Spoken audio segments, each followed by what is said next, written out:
హిందూ బంధువులకు ధీమహి భక్తి ఛానల్కు స్వాగతం సుస్వాగతం. ధీమహి భక్తి ఛానల్ను ఆదరిస్తున్నటువంటి హిందూ బంధువులందరికీ కూడా ఆ పరమేశ్వరుని ఆశీస్సులు.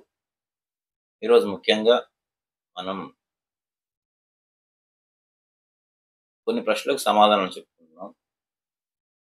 మొదటిది, స్నానం చేసిన తర్వాతనే ఇల్లు ఊడ్చి తుడవాలా?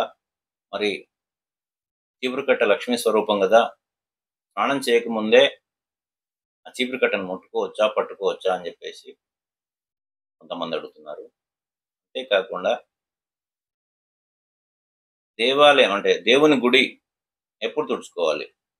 రాత్రి తుడుచుకొని పెట్టుకోవాలా? ఉదయం స్నానం చేసిన తర్వాత తుడుచుకోవాలా? స్నానం చేయకముందు తుడుచుకోవాలా?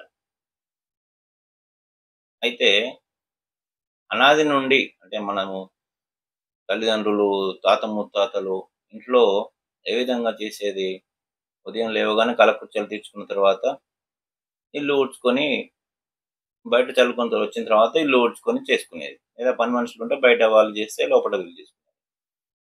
కనుక ఇవన్నీ కొత్త కొత్త సోషల్ మీడియా వచ్చినాక ఎవరి ఇష్టం వచ్చినట్టు వాళ్ళు చెప్పడం వల్ల ఈ కన్ఫ్యూజన్ అనేది ఏర్పడుతుంది. అంతే తప్ప ఎట్లాంటి అభ్యంతరం లేదు. స్నానం చేయకముందే ఇల్లంతా శుభ్రం చేసుకొని తుడుచుకున్న తర్వాత మీ స్నానాలు చేసుకోవచ్చు. అదేమీ అభ్యంతరం లేదు. ఒక దేవుని గది మాత్రం మీరు స్నానం చేసుకున్న తర్వాత శుభ్రం చేసుకోవడం మంచిది.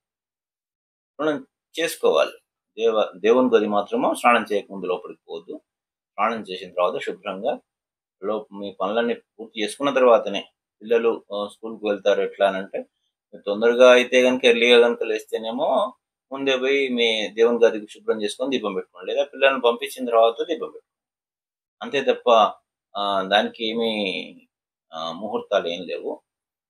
ముఖ్యంగా ఏ రోజైతే నాన్ వెజ్ వండుతున్నారో ఆ రోజు మాత్రం ఖచ్చితంగా మీరు ముందే దీపం పెట్టుకోండి. ఎందుకంటే ఈరోజు మనం నాన్ వెజ్ వండుతున్నాం అనే విషయం మీకు తెలుసు కనుక ముందే దేవుని గది శుభ్రం చేసుకొని దీపం పెట్టుకుంటే తర్వాతకి దాని గురించి మీకు సంబంధం ఉండదు. అంటే స్నానం చేసి ఫ్రెష్గా ఉంటారు కనుక దీపం పెట్టేసుకోండి. ఆ తర్వాత మీరు వండినా కూడా పర్వాలేదు. ఒకవేళ సాయంత్రం కనుక మీరు మళ్ళీ దీపం పెట్టుకోవాలి అనుకుంటే, ఒక కార్తీక మాసం అనే కాదు, సంవత్సరం అంతా కూడా నేను చెప్తుంది,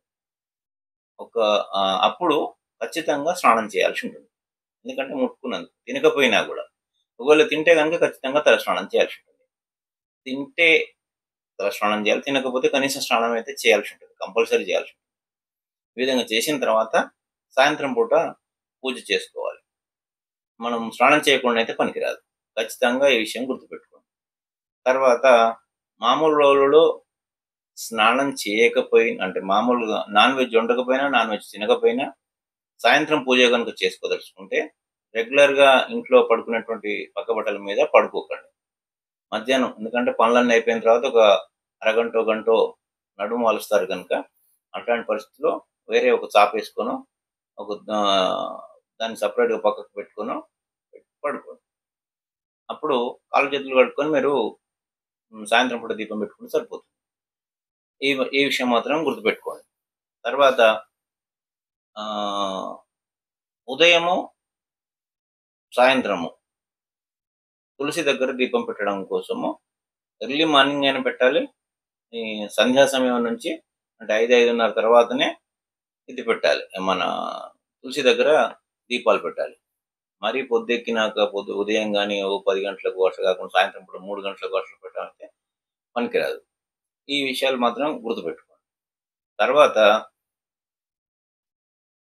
మన దేవుని దగ్గర, ఇంట్లో దేవుని దగ్గర, ఫోటో దగ్గర మనం పూజ చేసుకున్నటువంటి పెట్టినటువంటి ప్రసాదం ఎంతసేపు ఉంచాలి? ఆ దీపం కొండెక్కేంత వరకు మనం ఉంచాలా, లేకపోతే ఎంతసేపు ఉంచాలని చెప్పేసి కొంతమంది అడుగుతున్నారు. నైవేద్యము చూపించి మనం ప్రదక్షిణ చేసుకొని స్వామివారికి అక్షతలు వేసి నమస్కారం చేసుకున్నాము, తీర్థప్రసాదాలు తీసుకున్నాము అంటే ఇంకా ప్రసాదం తీసుకోవచ్చు. మీకు బాగా అనుమానం ఉండి అయ్యో మొత్తం మనం తీసుకుంటున్నాం దేవుని చూపించి అంటే ఒక ఆకులో కొద్దిగా అక్కడ పెట్టేసి మిగతా తీసుకొని మీరు ప్రసాదం తీసుకోవచ్చు. ఒక 5 నిమిషాలు ఉంచితే సరిపోతుంది. అట్లా కాకుండా అక్కడే కనుక ఉంచితే చీమలు పడుతుంది. అందువల్ల అది ఉపయోగం ఉండదు. లేదా అది అలాగే వదిలేసి తెల్లవారి కనుక తీసినట్టయితే ఇంకా అది బయటపడేయాల్సి ఉంటుంది. మీరు వండిన ప్రసాదం అయితే పాడైపోతుంది. చక్కెరో, బెల్లం ముక్కో లేదా స్వీటో ఇంకేదైనా గనుక పెట్టినయితే చీమలు పడి మొత్తము అదంతా గూడా చాలా అగ్లీగా అవుతది.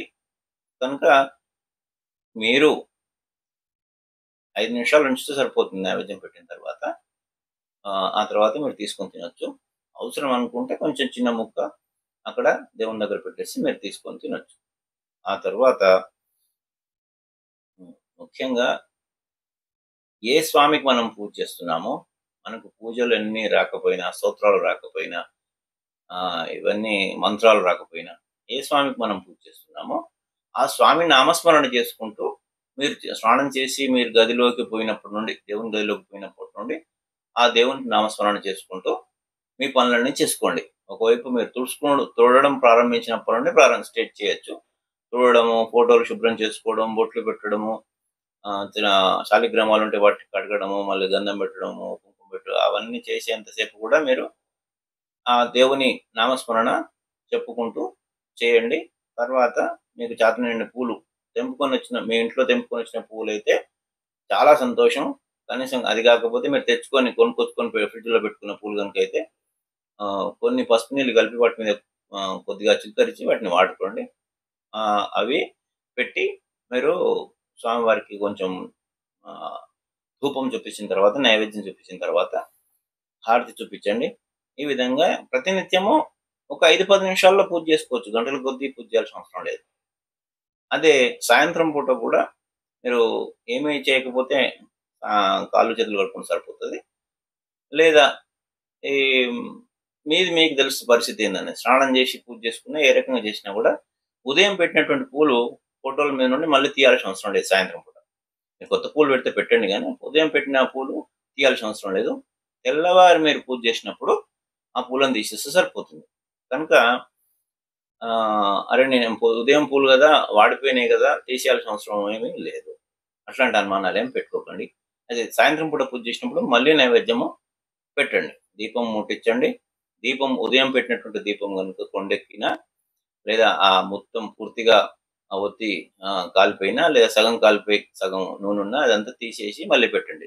లేదా కొండెక్కకుండా గనుక దీపం అట్లే ఉన్నట్టయితే అందులో కొంత నూనె వేసి ఆ ఒత్తిని సవరించండి. ఆ విధంగా చేస్తే సరిపోతుంది. మళ్ళీ కొత్త దీపం ముట్టించాల్సిన అవసరం లేదు. దీపం ఉంటే, దీపం లేకపోతే కొండెక్కినట్లయితే అది తీసేసి శుభ్రం చేసి మళ్ళీ కొత్త నూనె పోసి కొత్త ఒత్తులేసి ముట్టియండి. అది సగము కాలిపోయినా, సగం లేదా పూర్తిగా కాలిపోయినా కూడా దాని గురించి ఏం సమస్య లేదు. మళ్ళీ కొత్తగా ముట్టించండి. ఈ విధంగా నిత్య పూజ ఒక 5, 10 నిమిషాల్లో చేసుకోవచ్చు. దానికి పెద్దగా గంటలు చేస్తేనే పుణ్యం అనేది ఏం కాదు. మనకి ఏ విధంగా చేతనైద్దో ఆ విధంగా మాత్రమే చేసుకోవాలి. ఇట్లాంటి అనుమానాలు పెట్టుకోకండి. మీరు భక్తి ముఖ్యం. మనం ఎంత చేస్తున్నామో, ఎన్ని కిలోల పూలు పోస్తున్నామో, ఎన్ని కిలోల పూలు లేదా ఎంత నైవేద్యాలు పెడుతున్నాం అనేది దేవుడు ఎప్పుడు చూడడు. మనం భక్తి మాత్రమే చూస్తాడు గనుక మీరు భక్తిపూర్వకంగా చేసేటువంటి ప్రతి ఒక్క పని కౌంట్‌లోకే వస్తుంది. కనుక చేసేంతసేపు మీరు మనస్ఫూర్తిగా అక్కడనే ధ్యాస ఉంచి చేయండి. ఓం నమః శివాయ, శివాయ నమో ఓం. మీకు ఎట్లాంటి అనుమానాలున్నా కూడా నాకు కింద కామెంట్ చేయండి. మీకు పూర్తి వివరణ ఇవ్వడం జరుగుతుంది. ధన్యవాదాలు.